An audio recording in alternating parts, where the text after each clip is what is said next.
Hello, learned and astonishingly attractive pupils. My name is John Green, and I want to welcome you to Crash Course World History. Over the next 40 weeks together, we will learn how in a mere 15,000 years, humans went from hunting and gathering... Mr. Green, is this going to be on the test? Yeah, about the test. The test will measure whether you are an informed, engaged, and productive citizen of the world, and it will take place in schools and bars and hospitals and dorm rooms and in places of worship. You will be tested on first dates, in job interviews, while watching football, and while scrolling through your Twitter feed. The test will judge your ability to think about things other than celebrity marriages, whether you'll be easily persuaded by empty political rhetoric, and whether you'll be able to place your life and your community in a broader context. The test will last your entire life, and it will be comprised of the millions of decisions that, when taken together, make your life yours. And everything will be on it. I know, right? So pay attention.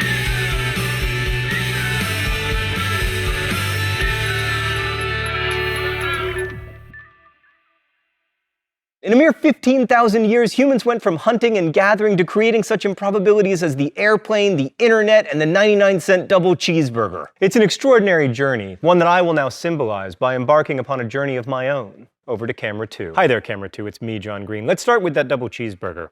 Oh, food photography. So this hot hunk of meat contains 490 calories. To get this cheeseburger, you have to feed, raise, and slaughter cows, then grind their meat, then freeze it and ship it to its destination. You also gotta grow some wheat and then process the living crap out of it until it's whiter than Queen Elizabeth I. Then you gotta milk some cows and turn their milk into cheese, and that's not even to mention the growing and pickling of cucumbers, or the sweetening of tomatoes, or the grinding of mustard seeds, etc. How in the sweet name of everything holy did we ever come to live in a world in which such a thing can even be created, and how is it possible that those 490 calories can be served to me for an amount of money that, if I make the minimum wage here in the US, I can earn in 11 minutes? And most importantly, should I be delighted or alarmed to live in this strange world of relative abundance? Well, to answer that question, we're not going to be able to look strictly at history because there isn't a written record about a lot of these things, but thanks to archaeology and paleobiology, we can look deep into the past. Let's go to the thought bubble. So 15,000 years ago, humans were foragers and hunters. Foraging meant gathering fruits, nuts, also wild grains and grasses.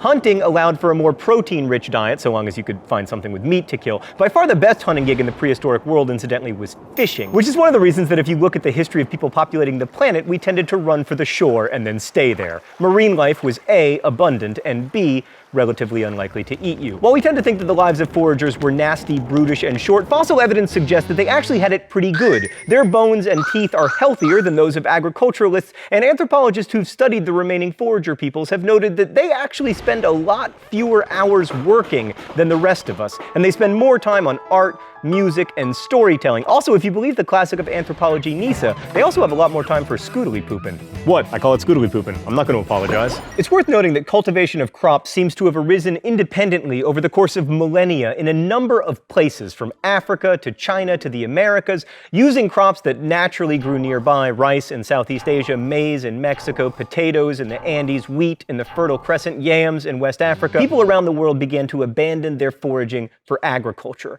And since so many communities made this choice independently, it must have been a good choice, right?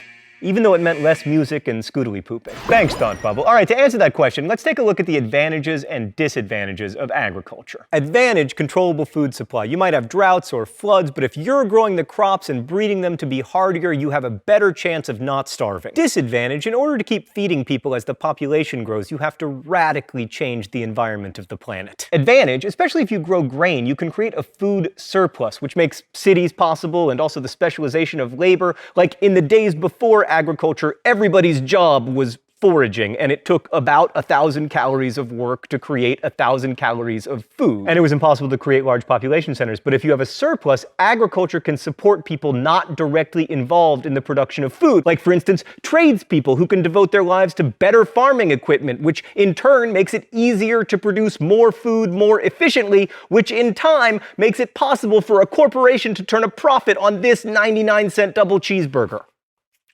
This is delicious, by the way. It's actually terrible, and it's very cold. And I wish that I had not eaten it. I mean, can we just compare what I was promised to what I was delivered?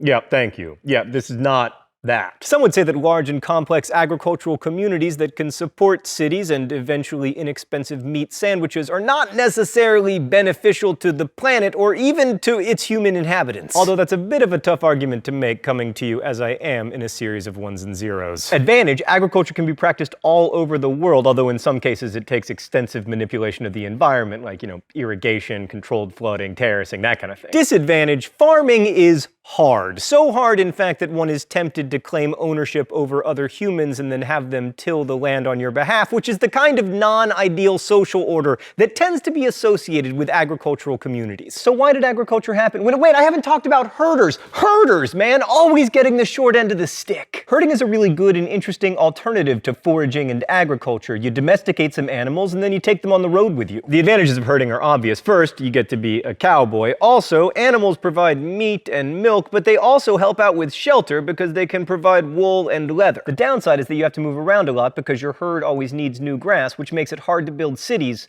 unless you are the Mongols.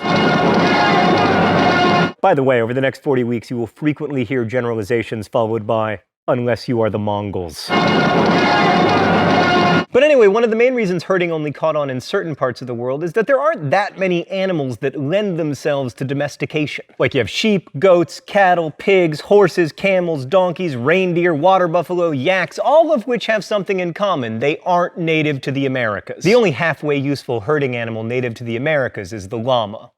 No, not that llama. 2 L's. Yes, that llama. Most animals just don't work for domestication. Like hippos are large, which means they provide lots of meat, but unfortunately they like to eat people. Zebras are too ornery. Grizzlies have wild hearts that can't be broken. Elephants are awesome, but they take way too long to breed. Which reminds me, it's time for the open letter. Elegant. But first, let's see what the secret compartment has for me today. Oh! It's another double cheeseburger. Thanks, secret compartment. Just kidding. I don't thank you for this. An open letter to elephants. Hey elephants, you're so cute and smart and awesome. Why you gotta be pregnant for 22 months? That's crazy. And then you only have 1 kid. If you were more like cows, you might have taken us over by now. Little did you know, but the greatest evolutionary advantage? Being useful to humans. Like here is a graph of cow population, and here is a graph of elephant population. Elephants, if you just inserted yourself into human life the way cows did, you could have used your power and intelligence to form secret elephant societies conspiring against the humans. And then you could have risen up and destroyed us and made an awesome elephant world with elephant cars and elephant planes. It would have been so great, but no, you gotta be pregnant for 22 months and then have just 1 kid. It's so annoying.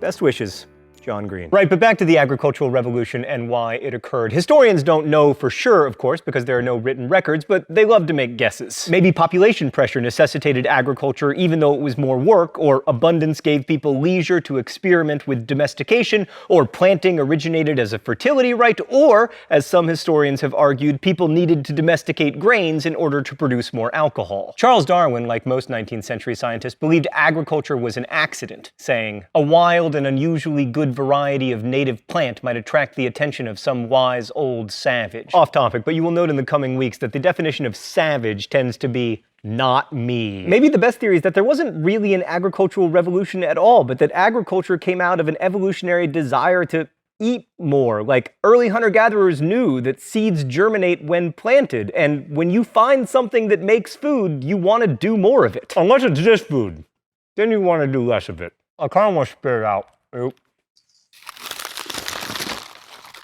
Oh, that's much better. So early farmers would find the most accessible forms of wheat and plant them and experiment with them, not because they were trying to start an agricultural revolution, because they were like, you know what would be awesome? More food. Like on this topic, we have evidence that more than 13,000 years ago, humans in southern Greece were domesticating snails. In the Frankfurt cave, there's a huge pile of snail shells. Most of them are larger than current snails, suggesting that the people who ate them were selectively breeding them to be bigger and more nutritious. Snails make excellent domesticated food sources, by the way, because A, surprisingly caloric, B, they're easy to carry since they come with their own suitcases, and C, to imprison them, you just have to scratch a ditch around their living quarters. That's not really a revolution, that's just people trying to increase available calories. But one non-revolution leads to another, and pretty soon you have this, as far as the eye can see. Many historians also argue that without agriculture we wouldn't have all the bad things that come with complex civilizations like patriarchy, inequality, war, and unfortunately famine. And as far as the planet is concerned, agriculture has been a big loser. Without it, humans never would have changed the environment so much, building dams and clearing forests, and more recently drilling for oil that we can turn into fertilizer. Many people made the choice for agriculture independently, but does that mean it was the right choice? Maybe so and maybe not, but regardless, we can't unmake that choice. And that's one of the reasons I think it's so important to study history. History reminds us that revolutions are not events so much as they're processes, that for tens of thousands of years, people have been making decisions that irrevocably shaped the world that we live in today. Just as today we're making subtle, irrevocable decisions that people of the future will remember as revolutions. Next week, we're gonna journey to the Indus River Valley. Whoa, it's very fragile, our globe. Like the real globe. We're going to travel to the Indus River Valley. I'll see you then. Crash Course is produced and directed by Stan Muller. Our script supervisor is Danica Johnson. The show is written by my high school history teacher Raoul Meyer and myself, and our graphics team is Thought Bubble. If you want to guess at the phrase of the week, you can do so in comments. You can also suggest future phrases of the week. And if you have a question about today's video, please leave it in comments where our team of semi-professional quasi-historians will aim to answer it. Thanks for watching, and as we say in my hometown, don't forget to be awesome.